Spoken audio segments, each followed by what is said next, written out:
Hey, welcome back to the Bear Down Ball Out podcast. It's your boy Big Drew. We're 2 days away for the Bears Rams playoff game. So we want to kind of get some thoughts out there and preview the game, share what I think is going to happen. And at the end of the video here, I'll drop a prediction score. It's kind of funny. I put on right now the Bears versus Rams 1985 playoff game at Soldier Field. This is the game on the way to the Bears winning the 85 Super Bowl. There are a lot of similarities in this game and what we're probably going to see on Sunday. You got the commentator, John Madden. He's talking about it's windy, it's cold. Is Kevin Butler going to be able to make field goals in the wind? You got the legendary Bears defense. You got Singletary. This is the famous game where Singletary met Eric Dickerson in the hole, stood him up, stopped him. Just a legendary hit. You see all kinds of highlights about that. And then you also see some footage of Walter Payton. And man, that dude just had a different speed about him. But he also had this little stutter step, and he's holding the ball one handed, not tucked in, not in the tight, one handed, running around the field, juking, jiving, shutter stepping. It's pretty cool to kind of see. And I think Wilbur Marshall scores a touchdown in this game. I think they have a defensive touchdown to help win this game. So that brings us to Sunday's game. Rams are coming in. Everyone thinks they're the greatest team on turf. They got Matthew Stafford. He's lighting it up with 4,000 yards. Puka Nakua is probably the number one receiver in terms of catches, yards, but that's a product of the offense. Let's not put him too much on a pedestal. Their running game is great. Sean McVay, he's just an offensive genius, everybody says. And we obviously have the Bears. We know them. We love them. But they have had 3 or 4 games of slow starts in the first half. We're living on this miracle comeback. Those are some things we can't really do. Last playoff game against the Packers, I thought it was really interesting that we won the coin toss and we took the ball for the kickoff. And then we ran a great offensive set for about 7 minutes, 8 minutes. I think we started off with a field goal. You want to get a touchdown, but that was good just to get some momentum, kind of get the offense out there. We dug a hole. We were down 21-3 going into the second half, and we were kicking the ball off to them. Now, and we luckily we stopped them, the Packers, right there on that first drive. It only took 60 seconds. We got the ball back, so that worked out. But most coaches, when they win the kickoff, they want the ball to start the second half. They want to go into halftime. They want to make adjustments, and then they want to get the ball. And they can work in the first half, that last 2 minutes, and try to have the ball then, and then have the ball to end the half, and have the ball to start the half. So I'll be interested to see um, what Coach Johnson does in that scenario. But I have a feeling that we're going to take the ball again if we win the coin toss. Being that the Rams' offense is so potent, so strong, they score a ton of points. I can see Johnson wanting the ball and saying, "Let's start with the ball. Let's be the team out there scoring points. This could be a score fest of the game." So let's see kind of what happens in that coin toss there. That'll kind of dictate. Our running game was strong all season. The last couple games, again, wasn't great. We need to see more performance from Swift, and we need Monungai to have some of those breakout runs, some of those power runs. You're going to have Aaron Donald coming out wide. He's going to be going for sacks on Caleb Williams. So some play actions where the guard kind of kicks out. There should be a pocket there. And if we can get some lanes and some good runs, I could see that. Now, Caleb also started off the entire season, he was scrambling, he was running, he was picking up first downs all the time, he was constantly running around the field. The last 3 games, he's been in the pocket. He's only throwing the ball from the pocket. I think he only ran the ball twice last week, which is kind of shocking, kind of rare. In order for the Bears to win, I think he's going to have to break out the speed again. You're not going to want to get sacked by Aaron Donald. He'll just pick you up and slam you on the field. So I want to see Caleb Williams actually do a little bit more running. bootlegs, even some planned bootlegs, not just scrambling, but planned bootlegs. And let's get him out of the pocket. Let's let him do what he does best because we're going to need some extra yards and a way for him to avoid the sack against Aaron Donald.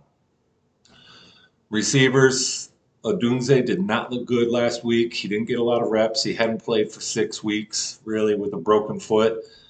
Hopefully, maybe he'll pick up the pace a little bit. But I do love where Luther Burden has really picked up his game, and he's been the spot. And that's touchdown celebration when he's and reception celebration when he's grabbing people by the neck, kind of what he did to the Packers Nixon. It's classic. I love it. I didn't figure it out during the game last week when I was in the stands until I watched the replay. So I'd like to see some more Luther Burden. He's explosive. He's the best one for Yak once he has the ball. And then DJ Moore is Mr. Touchdown, Mr. Clutch. So Caleb trusts him. People were talking about, should we trade him? He's not getting any catches. He's not getting receptions.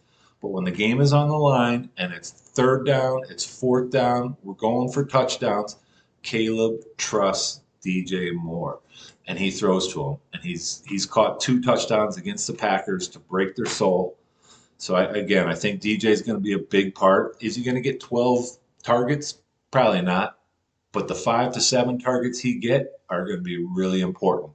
Those 20 to 40-yard chunk plays. So let's kind of keep an eye on DJ Moore doing big things there in the fourth quarter, second half of the ball game, really making an impact. I don't want to see the DJ Moore reverse handoff that they've done a couple times.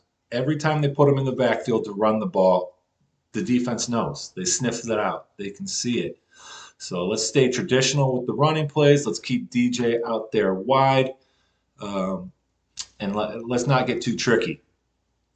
Now, Johnson always goes for it on fourth down. They convert a ton of them. There was a couple really bad aggressive calls last game. He went for it on the 30-yard line in the first quarter, our 30-yard line. Didn't get it. They put us in a bad spot. I'd like to see us punt the ball there. I hope he eases off the pedal a little bit. Let's play some traditional football. Let's not go overboard on the fourth downs. But we've been in the red zone on 4th and 1, and twice he's actually called play passes. And it kills me. I know he wants the ball in Caleb's hand, and he wants to have, the best person with the ball, having different options to do things. But all you got to do is run the ball. We're talking 1 yard. Just hand it to Monangai, give it to Swift, let him pound away, pick up the 4th and 1 with an easy running play. You're overthinking it. These offensive guys, they got all their tricky plays. They got their play sheet. He's overthinking that. Just run the ball, bang away, play bear football. 3rd and 5, throw it. 4th and 7, throw it. 4th and 5, throw it. But 4th and 1 in the red zone, hammer the rock. That's really, really what I want to see happen. Temperatures they're talking is probably going to be 10 degrees, probably is what I'm guessing. I don't know if there's snow. It'll probably have some wind. Game time is 5:30 p.m. Sunday afternoon at Soldier Field. Your boy's going to be there.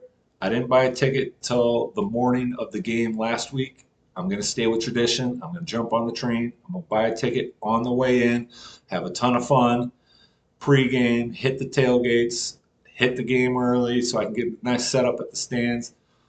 So that's kind of what we're looking at. And if I had to guess, I'm calling Bears. I'm calling Bears.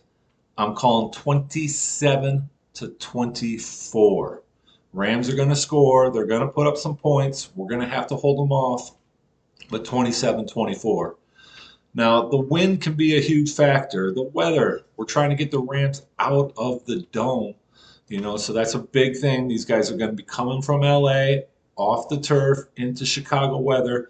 Last week, the Bears caused 3 fumbles, but we weren't able to jump on the ball. We caused the fumble. The ball just didn't bounce our way. We also had 3 receptions called back and were called no catch. It was bullshit. That was a catch. Completed the movement. So that's about 6 plays, even a couple others. We had 6 or 7 plays that we actually made great plays that didn't go our way against the Packers. So that's a huge chunk. You only have the ball 60 times on offense, maybe 60 on defense. So we're still talking almost 10% of our entire game plan got thrown in the trash after we made great plays. So this game, hopefully again, we cause some fumbles, we knock the rock on the ground, and it bounces our way this time. And we pick them up and we scoop and score, or we get an interception, maybe a sack on Stafford and a fumble. He can throw interceptions. He throws the ball a lot. He's your old classic gunslinger. So when it goes his way, great. When it doesn't, he looks bad. This is our time. Get some fumbles, get some turnovers. Let's have the ball go our way. Hopefully, we get a couple of home field calls from the refs because they were really pushing for the Packers last time. It's time to let the Bears ride on this one. Will Cairo Santos end up coming up big? Hopefully, he's been clutch there on field goals. Will Devin Duvernay get some good returns? I think so. He's been consistent, knocking up 25, 35, 45-yard returns. So we're going to need all 3 phases to come together. We're going to need the Bears to start off strong. We're going to need to run the ball better. We're going to have some sharper play calling in the red zone on 4th downs. We're going to have the defense create some turnovers, and then we're going to have some really good special teams. But if all that comes together, it's a Bears win. And we're rocking and rolling in Soldier Field. I'm shooting videos. Your boy's going to be having a blast. And we're on to the playoff game coming up. Now, huge also is the Seattle 49ers game is Saturday night. Think about that. We're going to know where we would play next week. So if if the 49ers win, the Bears are going to be playing at home in Soldier Field for the championship. And the 49ers will be banged up. They're missing Kittle. They're missing a couple other guys. If the Seahawks win, we'd have to go to Seattle. And that's fine.